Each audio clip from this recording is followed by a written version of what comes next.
Hi guys, it's Mark Zicree, Mr. Sci-Fi, also known as Mark Zicree of Space Command, and been very busy lately. Been working very hard. Lots to tell you about as the weeks transpire, but I'll give you a bit of an update now. And also, I wanted to talk about some fun Mr. Sci-Fi kind of things that relate to science fiction history, etc. So.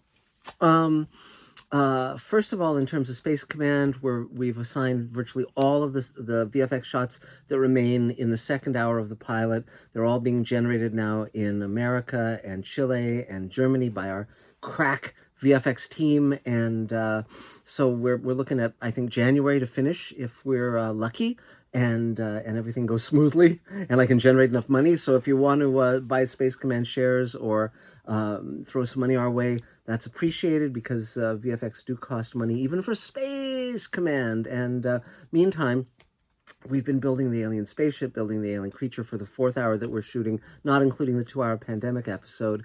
And we're also building a futuristic hospital and adjoining rooms and so forth. So that's been very, very fun to do that. So we're going to be shooting that stuff with Mira Furlan and Catherine McEwen and Aaron Gaffey in the next few weeks. And then ramping up to shoot the big set piece, what we call the haunted house, the interior of the alien ship, which forms most of the rest of the second hour of Forgiveness. So beyond that, I'm also busy at work on the Showrunners Network, which is the project where I'm creating 6 shows with 6 major showrunners, and Space Command is going to be one of those 6. We're basically going to shoot 2-hour what are called backdoor pilots, then take it out as a slate of 6 shows to the VOD platforms. And so Space Command will be number 1. Sweet Haven, the show I'm creating with Rockne O'Bannon, and Elaine and I have been writing the pilot, will be number 2. That has Gates McFadden and Barbara Bain and Mike Harney and Robert Picardo and Mira Furlan, and we're reaching out to Eva Marie Saint and George Takei. Third one is Future Space, which is Fugitive Space, which is a science fiction drama about a prisoner exchange between Earth and an alien planet and what happens.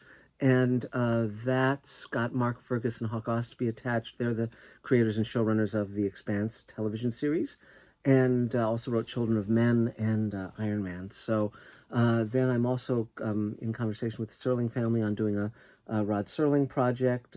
More on that in the near future. And then we're also doing a project that Elaine wrote called Harbor, that's very much a Field of Dreams kind of fantasy.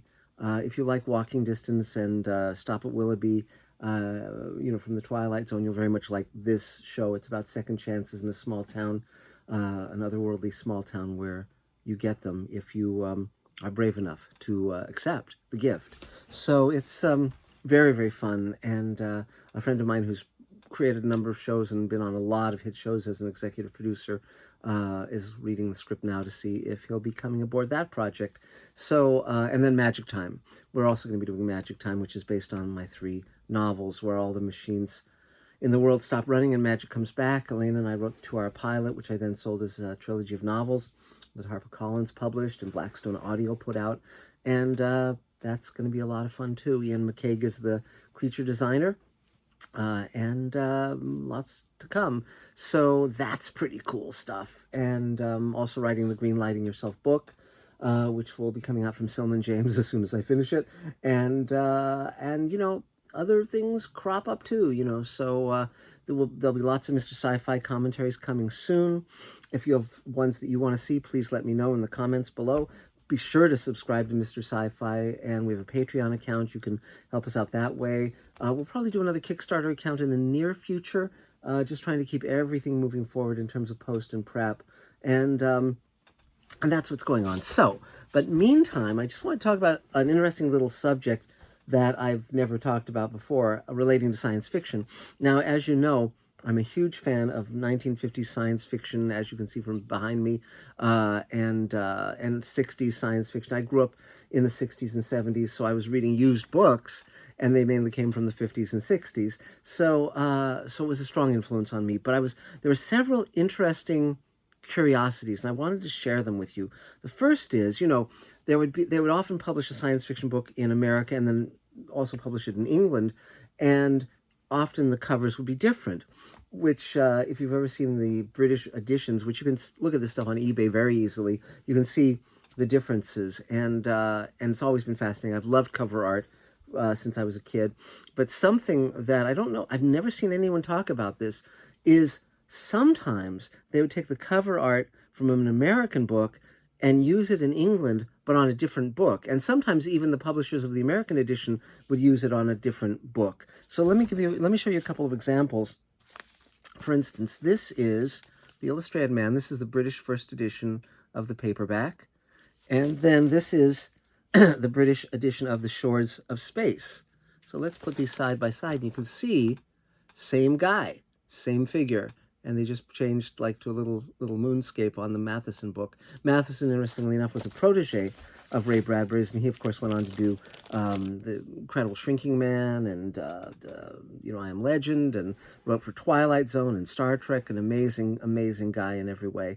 So, but that's interesting. So now here is a science fiction collection edited by T.E. Dickey called Six from Worlds Beyond. It's got this kind of cool looking girl on it, kind of sexy. And then here's Heinlein, the British edition of Heinlein's Door into Summer. So again, you can see same cover. So kind of intriguing. Now, this is, next time I show you guys, I'll find this. This is The Big Jump by Lee Brackett. It's an ace double, so it had the solo lottery on it by Philip K. Dick. But there's another British edition that uses this cover. It's somewhere in here, in amongst here. I'll show it to you next time that we do Mr. Sci-Fi. But now here's another one, very fun. This is Murray Leinster, The Planet Explorer. And then this is a British edition of A.E. Van Vogt's The Voyage of the Space Beagle. And you can see they just kind of turned it upside down, kept the spaceship the same, and there you go, 2 for the price of 1. Now, The Voyage of the Space Beagle is very interesting because it's about some astronauts who land on an alien planet, and a creature gets aboard their ship and wreaks havoc. And actually, when Alien came out, A.E. Van Vogt sued, and there was a settlement because he believed, and I guess other people did too, that elements from The Voyage of the Space Beagle had been utilized in Alien. Alien also has certain elements that seem to come from It, The Terror from Beyond Space, which was a 1950 science fiction movie, which wasn't that great, and a few other elements here and there.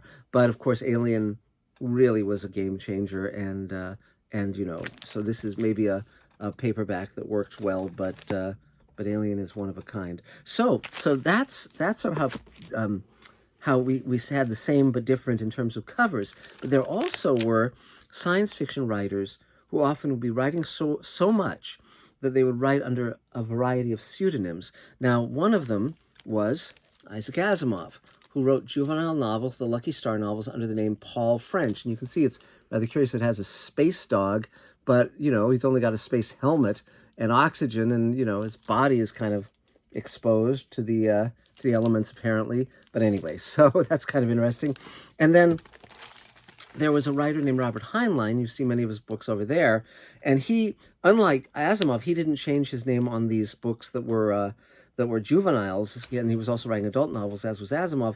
But often he was so prolific that they would use different stories by him in the same issue of a magazine. They wanted to look like it wasn't just one writer, so he would use his pseudonym.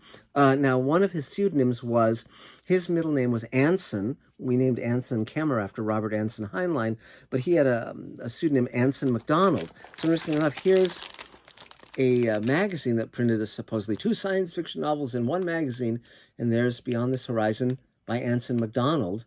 Though interestingly enough, when that book was published as a book, it was under Heinlein's name. So, fun stuff. Most science fiction writers had 1 or 2 or 3 or 4 pseudonyms. Some of them would use different pseudonyms for different, for different purposes, for different genres. Now, also somewhere in here, let's see if I can find it. Yes, this is my favorite pseudonymous book. I showed this a few weeks ago, too. Now, Harlan Ellison, again, who we've talked about extensively, he wrote this book, and if you find it on eBay, it's going to be several $100s, could be as much as $500.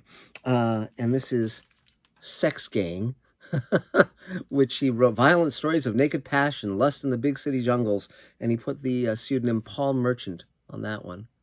So There you go. And later he republished this with a guy being menaced by a girl with a knife, and it was published as 2 volumes in recent years. And he fessed up to this because it had come out that he had written this. But Robert Silverberg had many pseudonyms.